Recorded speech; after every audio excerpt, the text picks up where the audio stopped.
You're right. Put some revs into it as you go around here.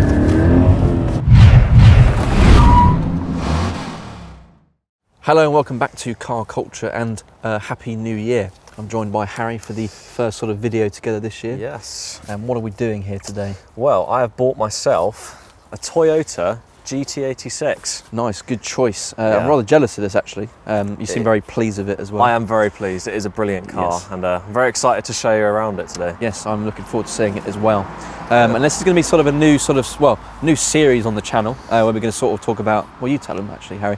Yeah, so I guess we're going to be doing some kind of, I'll try and get a few modifications done to the car, over the coming years. I've got an exhaust hopefully being done in January. Nice. And then kind of, we'll do some buyer's guides and things like that and kind of appeal to our Toyota audience maybe a little bit. And if we've even got one in the first place. If we've got one. Hopefully we'll have it after this. But yeah, we'll just do some interesting videos around it and, it'll be good fun and I'm quite excited for that. Definitely. Well, let's have a look around the car and see what it's got to offer. Yeah. So Harry, what I love about these cars, they're just, very simple Japanese design. They're 2-litre boxer engine at the front, rear-wheel drive, and manual gearbox. That's, the essence of a that's kind of the beauty of it. It very much kind of has that almost classic feel of the old Japanese cars. I mean, when I drove your Miata, for example, it very much has that familiar feel. It's it feels quite raw and quite also everything's fun. very familiar, as you said, and also just very simple and just there where you want it, especially the interior, which we'll move on to. It is, yes, yeah. The looks are the thing that actually attracted me to the car in the first place, to be honest. I mean, it was a couple of years ago now, and I'd be seeing online these cars and what car is that? It was beautiful, and it was something that seemed quite affordable as well when I see videos about it. Yeah, well, they look expensive compared to what they actually go for. You get a lot of car for your money. So, yeah. I mean, this one was 20,000 miles, and I think people definitely assume it's much more expensive than I got it for.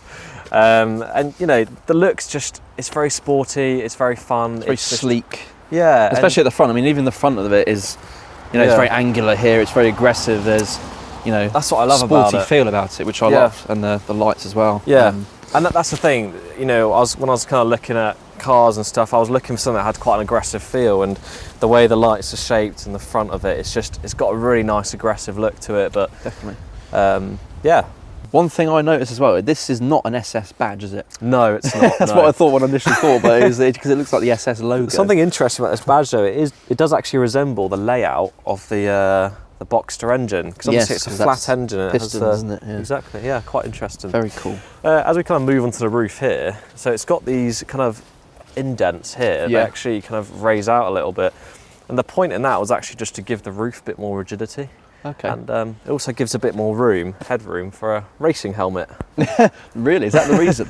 Apparently so. Yeah, that's quite cool. But yeah, so they are kind of cars that, track driving was kind of considered when they were making the car. Which is and obviously cool. that brings us to the point with the whole 200 horsepower, it doesn't sound like a lot, especially with the sort of how big the car is, but the whole point of the engine was to create, basically a benchmark for modifications. Well, exactly, and stuff. I mean, they're very popular with the modification kind of the community. Lots of people modify them. They're a really good base, like you say. I mean, people engine swap them, and you can still fit a decent size engine. And LS swap everything. They can make a lot of power. Indeed. But and then kind of moving on to the rear here. It's unfortunately I didn't get the one with the spoiler. I was looking for one with a spoiler, but unfortunately... You can add them in though, can't you? You can get an aftermarket Exactly, version. And so, again, that is another modification I probably will be doing, drilling a spoiler into the top of this and hopefully not messing that up. Of course, you got the SS badge again here. That's not the SS badge. It says 86. The best bit, Harry, which you haven't mentioned yet, is it's got a 5-year warranty. Which probably ran out about 4 years ago. Yeah, probably. Shall we have a look at the interior? I'm quite let's move on to the interior, Right. So there we are. Yeah, so as you can see, it's got that really sporty kind of interior. It's got the bucket seats which really hug you quite nicely. It's quite low as well. Like I've obviously sat in it already, and it's very sort of low down. When you're sitting in it, so you're only 40 centimetres above the road when you're sitting in this. Yeah, so you are really low to the ground, and it's that Boxster engine helps with that because it's so flat and low down that you can get a really a nice sporty look. Yes. The steering was very Japanese. It's there's nothing really on it. It's just literally a steering wheel. Yeah, That's it. yeah. Which is what I like about it, because it's very simple, and even for a modern car, there's no stupid amount of technology on it. Yeah, exactly. Yeah. Off-putting. I quite like it. You know, I really like the simplicity of the car. The interior isn't overcomplicated. There's not too much technology going on. It's very much a driver-focused car. Yeah. If you don't mind, I'll just have a sit in it and you go see what I'm looking at. Again, the dials, I've seen the dials on many different things, different games, things. It's very Japanese. It is. It's also very sporty, and I like this carbon fibre trim, even though it's not carbon fibre. See, I'm not a huge fan of it. I think it looks a little bit too tacky, in my opinion. Okay. I think I might replace the trim, and especially as well with the silver trim as well. The silver's here. I think I might get it repainted. If that was carbon fibre, that might look alright. Yeah, you could probably put real carbon fibre in there. Probably could if I wanted to spend the money on it. And obviously we've got normal things here like air conditioning and heating and all that rest of that sort of stuff. Yeah, it's got all the standard features. It's got a Bluetooth stereo system, so it has the modern comforts that you want in your car. But not too much of it. But not so much that it's overwhelming. You don't have an iPad in the middle that's distracting you. Everything still feels very analog. Like even the all the kind of heads-up display there, like it all feels very analog with the buttons and things. Like the pressy buttons and I quite enjoy that. I quite like it. Yeah, it's the build and got stuff some like nice soft feel on the doors and stuff. It still feels luxurious enough that it's like it's a good comfort car still. Like you could still daily it if you wanted to. Yeah. And what do these do here? Because I noticed there's kilometres and miles an hour and display options. So you've got 3 buttons there. Yeah. So obviously you can change it from kilometres to miles an hour. Then you've got the trip button, which obviously is just like resetting the trip. You can check your mileage. I believe you can still use it when the engine is off. Yeah. That's cool. So when you hold down that Odo trip button, you can see your fuel level and how many miles it's got on it without actually turning on the ignition. It's great if you want to drain the battery. Exactly. And the Boxster engine, very sideways. flat. Yeah, it's quite cool having like the intake manifold kind of on the top of the engine. But yeah, I mean, it's what it says on the box. Yeah, no pun intended. God, we're rubbish, aren't we? There's a lot of room in here, I've noticed as well. So that's another good thing when you can put. There is a lot, big amount of engine in there, or other modifications. Yeah, it opens up a lot of room for engine swapping and doing all sorts of things. And obviously easy access to get the coilovers as well. Exactly. Yeah, drop those straight out. Are you planning on doing any suspension things to it? Eventually, yes. I would like to put some probably some BCs on it. Yeah, it'd be good. Get it lowered a bit, and I guess at the same time we'll probably, get the bigger wheels and everything, so I can get the all of which correct. We can film for the channel. Exactly. If you are interested. So hopefully, maybe next year or the year after that, whenever I can afford it, basically. Yes. that seems to be the thing. It'll be good fun to start modifying this and. Yeah, it's a solid all-rounder engine, to be honest. I can't fault it. It's a Toyota. It's probably bulletproof, so... yeah, well, let's not try that. Okay, never mind. Boot space, Harry. Obviously, it's not going to be the most amazing, is it? Well, you wouldn't think that. However, it's actually surprisingly spacious. Jesus, how far does that go down? I know, yeah. That's not bad at all, It's got a lot of space. It's much more practical than on a Mini. It's good you can fit an umbrella in it, look. Yeah, any viewers of the channel, you'll know that I also have a Mini, and it is so much less practical than this. Yeah, and if you take the seats out at the back, which we'll move on to now. Yeah. Because that's is that a down point of the car? Probably. Yeah, I mean it's it's sold as a 4-seater, but it's only really a 4-seater if you've got 2 amputees. Yeah, very unfortunately. True. So tell you what, try and get in the back now. Let's see how this goes. Make it a challenge. You're going to time me. Yeah, we're going to make this a challenge. I'm not going to time you, but if you can fit in the back, I'll be impressed. Yeah, I mean, if you... How the hell do you do this? Yeah. Look at that. It doesn't even fit on my shoes. I can't even put my shoes Yeah, I mean, you see what I mean? You'd have to have the seat here. Well, you can bring it back to there. Like, if I was to then sit in the front, I'd have to be a midget. I mean, I already am small, but that's the thing. We're not tall people. We're not. We're both. I mean, I'm 5'8". You're something around that as well, and we would be very squashed. So yeah, that is a down point for Toyota there. Just get rid of them. Take the seats out, save some weight. It's a track car. You don't need people in the back. You're right.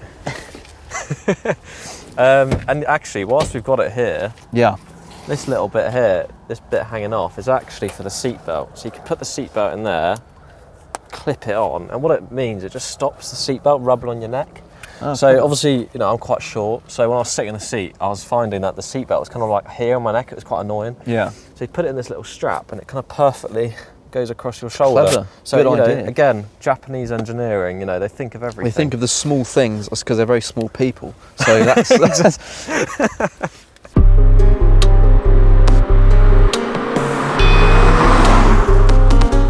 First impressions are actually very good. It's kind of what I expected it to be, but in a good way, if that makes sense. It's how I thought it would feel in real life, because obviously instead of driven it on games, which is not the exact same thing. But and that's the same thing with me. Like, one of the things I really liked about it when I started driving it is it felt familiar. Yeah.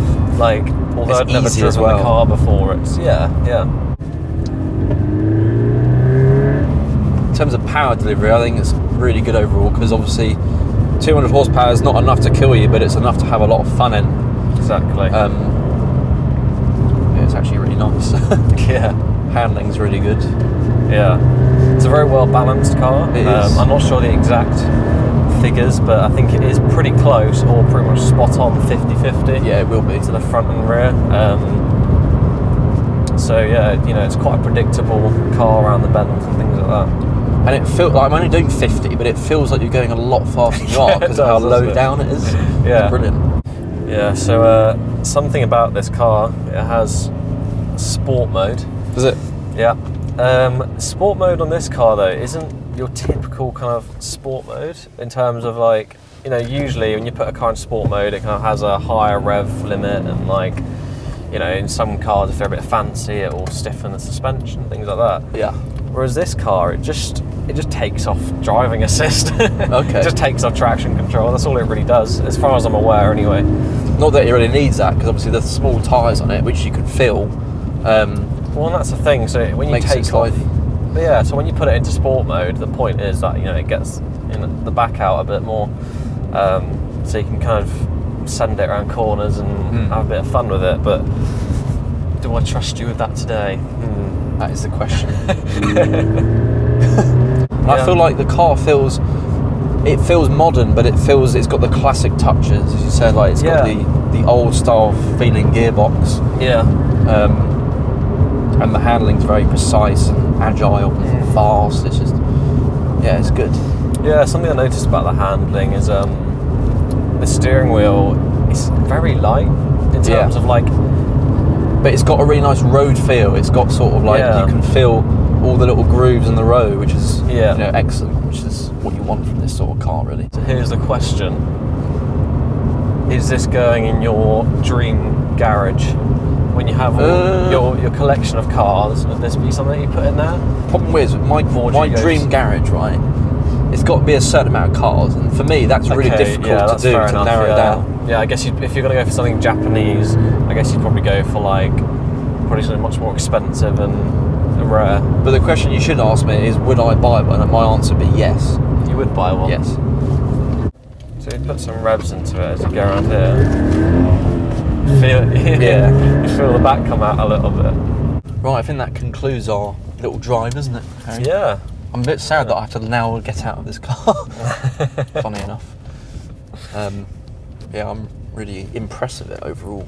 Good. I'm glad, and it'll be a nice addition to the channel. And, this is the new car culture car. Yes. Yeah, it is, isn't it? Yeah. Technically. Yeah. Because the Mazda's gone. That was, I suppose, the car culture car, but now this is the main one.